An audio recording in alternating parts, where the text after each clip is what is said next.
Hi friends, எல்லோருக்கும் வணக்கம். Welcome to happy taste buds.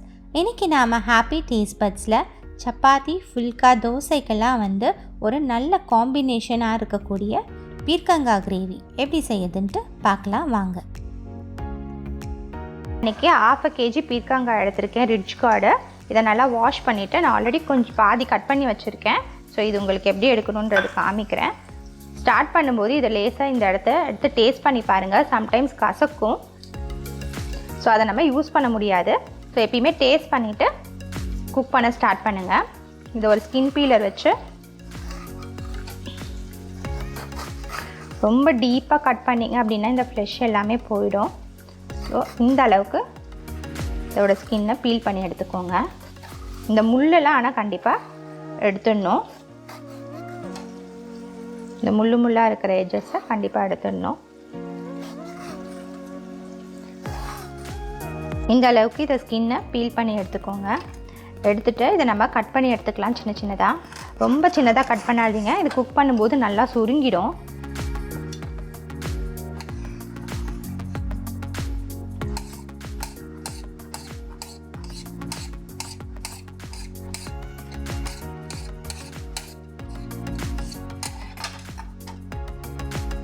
So பீர்க்கங்காவை இந்த மாதிரி சின்ன சின்ன க்யூப்ஸாக கட் பண்ணி ரெடியாக எடுத்து வச்சுக்கோங்க. ஒரு பேனில் ஒரு 3-4 டீஸ்பூன் அளவுக்கு எண்ணெய் சேர்த்துக்கோங்க. எண்ணெய் சூடானதும் 1 டீஸ்பூன் கடலைப்பருப்பு, 1 டீஸ்பூன் உளுந்து பருப்பு ரெண்டும் சேர்த்துக்கோங்க. இது லைட் கோல்டன் ப்ரௌன் கலர் வர அளவுக்கு இதை நம்ம வறுத்துக்க போகிறோம்.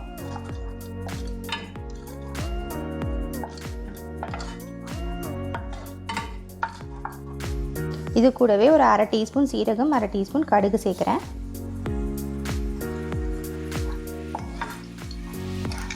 கடுகு நல்லா பொரிய ஆரம்பிச்சிருச்சு. ஸோ இந்த ஸ்டேஜில் ஒரு பெரிய சைஸ் வெங்காயம் நல்லா இந்த மாதிரி நீட்டாக கட் பண்ணி எடுத்து வச்சுருக்கேன். அதே மாதிரி ஒரு பச்சை மிளகா கீனி எடுத்து வச்சுருக்கேன். இப்போ இது ரெண்டுத்தையும் சேர்த்துக்கலாம். வெங்காயம் பார்த்திங்கன்னா லைட் கோல்டன் ப்ரௌன் கலர் வர அளவுக்கு நம்ம வதக்கிக்க போகிறோம். இது வதங்கட்டும். வெங்காயம் டிரான்ஸ்லூசன்ட் கலருக்கு வந்துருச்சு. ஸோ இந்த ஸ்டேஜில் நல்லா ஒரு கொத்து கருவேப்பிலை சேர்த்துக்கோங்க. கூடவே ஒரு 7-8 பல்லு பூண்டு நல்லா தட்டி எடுத்து வச்சுருக்கேன். இப்போ இதையும் சேர்த்துக்கலாம். நல்ல ஒரு ஃப்ளேவர் கொடுக்கும்.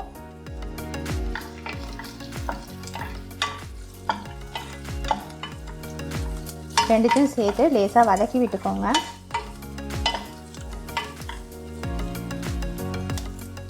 வதக்கிட்டு வெங்காயம் கலர் மாற வரைக்கும் இதை நம்ம மூடிக்கலாம். வெங்காயம் லைட் கோல்டன் ப்ரௌன் கலருக்கு மாறிடுச்சு. ஸோ இந்த ஸ்டேஜில் நம்ம பீர்க்கங்காவை சேர்த்துக்கலாம். பீர்க்கங்காவை சேர்த்துட்டு நல்லா ஒரு நிமிஷத்துக்கு நல்லா வதக்கி விடுங்க. இதுக்கப்புறம் நம்ம மசாலா எல்லாமே சேர்த்துக்கலாம். பீர்க்கங்காவிலே பார்த்தீங்க அப்படின்னா நல்லா வாட்டர் கண்டென்ட் இருக்குது. ஸோ நம்ம இது வாட்டர் சேர்த்து குக் பண்ண வேண்டிய அவசியம் இருக்காது. அதுலேருந்து நல்லா தண்ணி பிரிஞ்சு வரும். நல்லா வதக்கி விட்டதுக்கப்புறமா நம்ம மசாலா எல்லாமே சேர்த்துக்கலாம். ஒரு 1/4 டீஸ்பூன் மஞ்சள் தூள், ஒரு டீஸ்பூன் அளவுக்கு ப்ளெயின் சில்லி பவுடர், ஒரு டேபிள் ஸ்பூன் அளவுக்கு தனியாத்தூள் சேர்க்குறேன், 1/2 டீஸ்பூன் கரம் மசாலா. இது கூட இந்த டிஷ்ஷுக்கு தேவையான அளவு உப்பு. நான் 1/2 டீஸ்பூன் அளவுக்கு கல் உப்பு சேர்த்துருக்கேன். இதை நல்லா மிக்ஸ் பண்ணி விட்டுடலாம். இந்த காயுமே பார்த்தீங்கன்னா சட்டுன்னு வெந்துடும். ஸோ இது குயிக்காக செய்யக்கூடிய ஒரு ரெசிபி. இது சப்பாத்தி, தோசை, ஃபுல்காக்கெல்லாம் ரொம்ப நல்லாயிருக்கும்.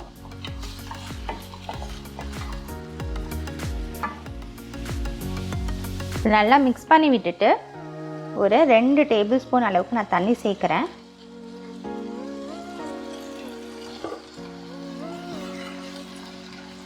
இப்போ இந்த காய் வெந்து வர வரைக்கும் இதை மூடி போட்டு வேக வச்சுக்கோங்க.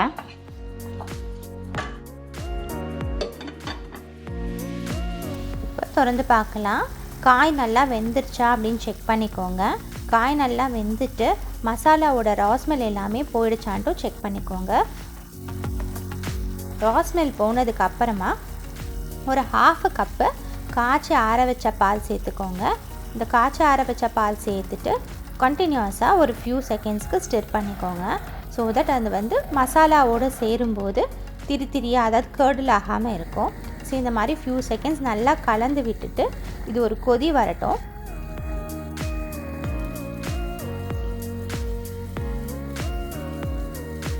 இப்போ இந்த கொதி வந்துருச்சு. ஸ்டேஜில் உப்பும் கரெக்டாக இருக்கான்ட்டு செக் பண்ணிக்கோங்க.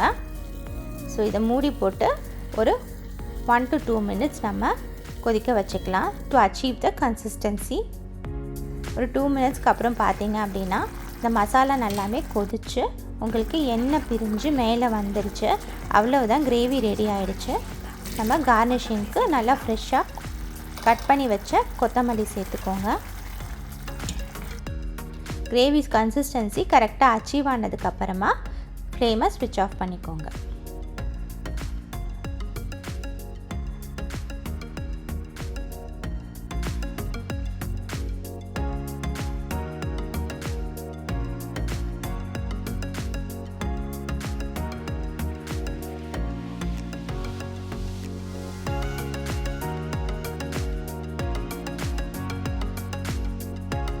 பீர்க்கங்காய் கிரேவி இது பார்த்தீங்க அப்படின்னா ரொம்ப ஹெல்தியான ஒரு side dish for chapati or roti. So டின்னருக்கு நிறைய பேர் ஃபுல்கா இல்லை சப்பாத்தி வந்து சாப்பிட்றவங்க இருப்பீங்க. ஸோ உங்களுக்கு காய் சேர்த்துக்கணும் சைட் டிஷ்ஷில் அப்படின்ட்டு விருப்பப்படுறவங்களுக்கு இது one of the best option. நீங்களும் இந்த ரெசிபியை ட்ரை பண்ணி பாருங்கள். ட்ரை பண்ணிவிட்டு உங்களுக்கு எப்படி பிடிச்சது அண்ட் எப்படி வந்ததுன்னு எனக்கு கமெண்ட் பாக்ஸில் சொல்லுங்கள். இந்த ரெசிபி உங்களுக்கு பிடிச்சிருந்துச்சுன்னா லைக் பண்ணுங்கள், ஃப்ரெண்ட்ஸ் அண்ட் ஃபேமிலிக்கு ஷேர் பண்ணுங்கள், நம்ம சேனலுக்கு சப்ஸ்கிரைப் பண்ணுங்கள், கூடவே பெல் ஐக்கானையும் ப்ரெஸ் பண்ணிடுங்க. தேங்க்யூ.